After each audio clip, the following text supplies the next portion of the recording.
नमस्कार, मी सुभाष धस. तुम्ही पाहत आहात जनप्रबोधन.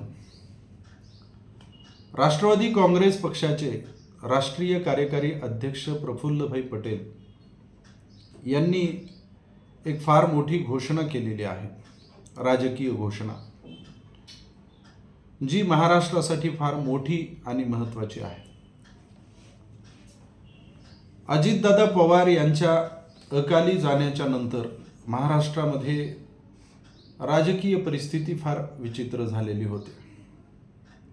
विशेषतः दोन्ही राजकीय राष्ट्रवादी काँग्रेस पक्षाचे कार्यकर्ते आणि त्यासंबंधी असणाऱ्या लोकांमध्ये तर आणीबाणीचीच परिस्थिती होती. अजितदादा गेल्याच्या नंतर त्यांच्या पार्टीचं काय होणार, त्यांचा राजकीय वारसा कोण चालवणार आहे, पवार फॅमिलीमधलंच कोणी राजकीय वारसा चालवेल काय इतर कोणी ही पार्टी चालवणार आहे, त्यांचा राष्ट्रीय अध्यक्ष बदलणार आहे का, पवारांची खाती कुणाकुणाकडे जाणार आहेत, अशा प्रकारच्या वेगवेगळ्या विषयांना मागच्या 15 दिवसामध्ये ऊत आला होता.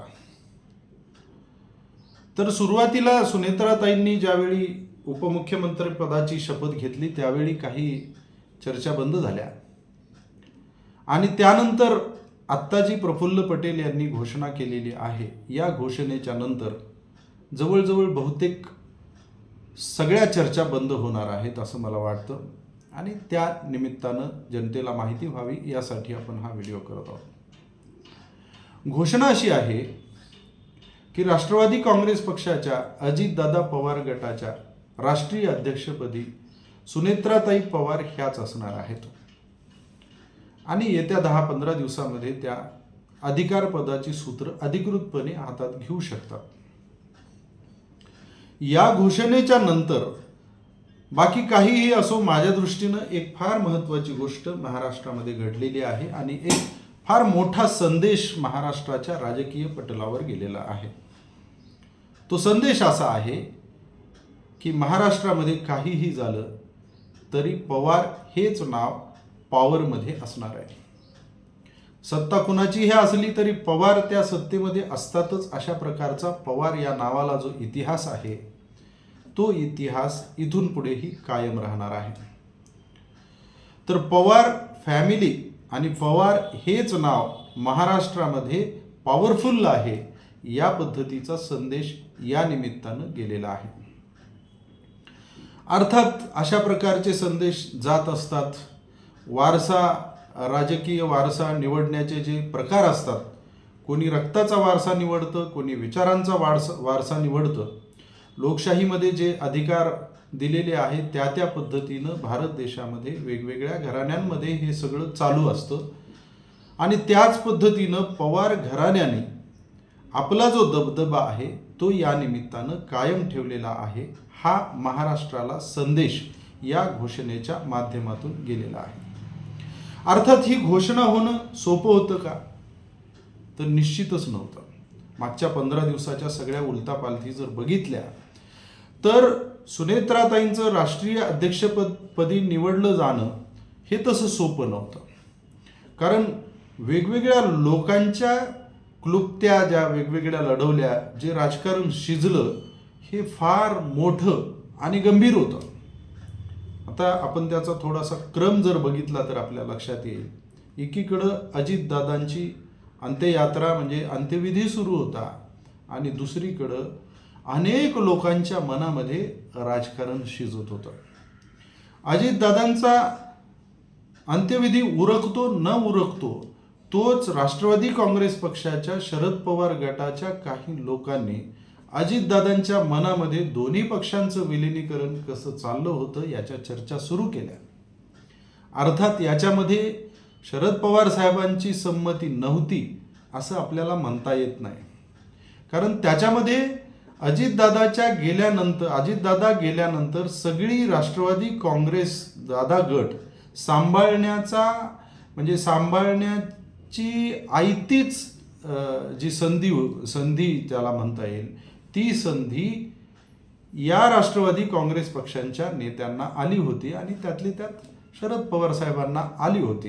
आणि म्हणून त्यांची संमती मूकसंमती हा विषय निश्चितपणे त्याच्यामध्ये असणार आहे. तर ती घोषणा झाल्याबरोबर म्हणजे इतक्या कमी दिवसामध्ये ती घोषणा होत होती, त्या घोषणेला प्रत्युत्तर म्हणून महाराष्ट्राचे उपमुख्यमंत्री देवेंद्र फडणवीस यांनी अगदी तिसऱ्याच दिवशी सुनेत्राताईंना महाराष्ट्राच्या उपमुख्यमंत्री पदाची शपथ दिली. आणि त्याच दिवशी म्हणजे या चर्चेला थोडासा सेटबॅक बसला.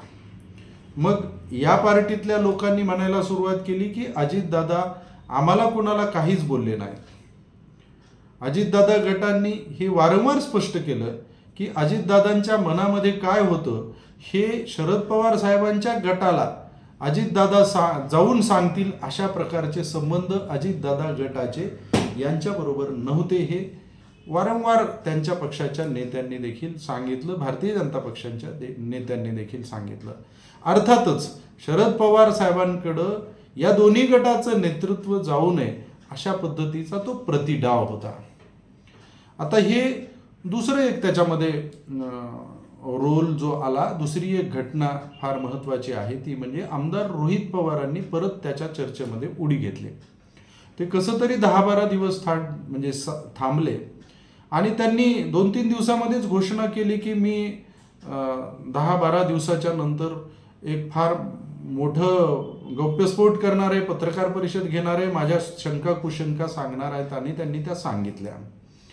रोहित पवारांचा स्वतःचा जो त्याच्यामध्ये स्वार्थ म्हणा किंवा त्यांच्या डोक्यामध्ये जे असणार आहे ते असं होतं की अजितदादा गेल्यानंतर पवार घराण्यामध्ये जी प्रतिस्पर्धा होणार आहे की पवार फॅमिलीमध्ये डॉमिनंट कोण. बघा मागच्या ह्याच्यामध्ये दोन्ही पक्ष कोण सांभाळणार, तर पवार फॅमिलीमधलं कोणीतरी सांभाळणार. आता रोहित पवारांनी ही गडबड का केली, तर पवार फॅमिलीमध्ये कोण पुढे जाणार, तर मी अजितदादांचा वारसा किंवा पवार फॅमिलीमध्ये सर्वात पुढे जाणार हे दाखवण्यासाठी त्यांनी अजितदादांच्या मृत्यूच्या चौकशीला फार मोठा मुद्दा बनवला. अर्थात चौकशी वगैरे हा मुद्दा समर्थनीयच आहे, परंतु रोहित पवारांनी तो ज्या पद्धतीनं बनवला आणि ज्या पद्धतीनं जनतेच्या समोर ठेवला त्याच्यामध्ये हे लपून राहिलं नाही की रोहित पवारांना पवार फॅमिलीमध्ये सर्वांच्या पुढे जायचं आहे.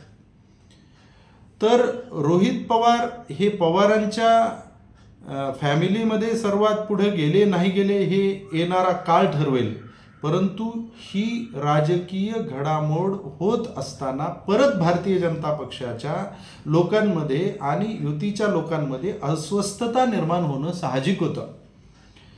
रोहित पवारांनी जो उल्लेख केला त्याच्यामध्ये प्रफुल्ल पटेल यांना जाणीवपूर्वक टार्गेट करण्यात आलं.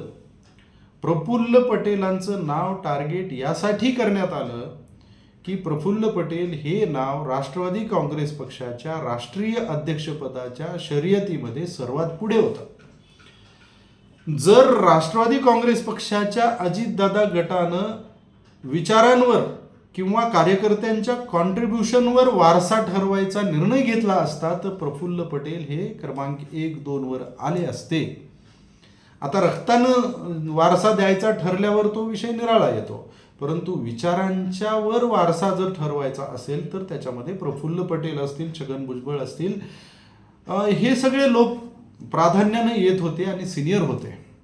आणि म्हणून अशा लोकांच्या राष्ट्रीय अध्यक्षपदाच्या शर्यतीमधून चर्चा नष्ट होण्यासाठी आमदार रोहित पवारांची ती पत्रकार परिषद कारणीभूत ठरली. ही देखील फार महत्त्वाची घडामोड आहे.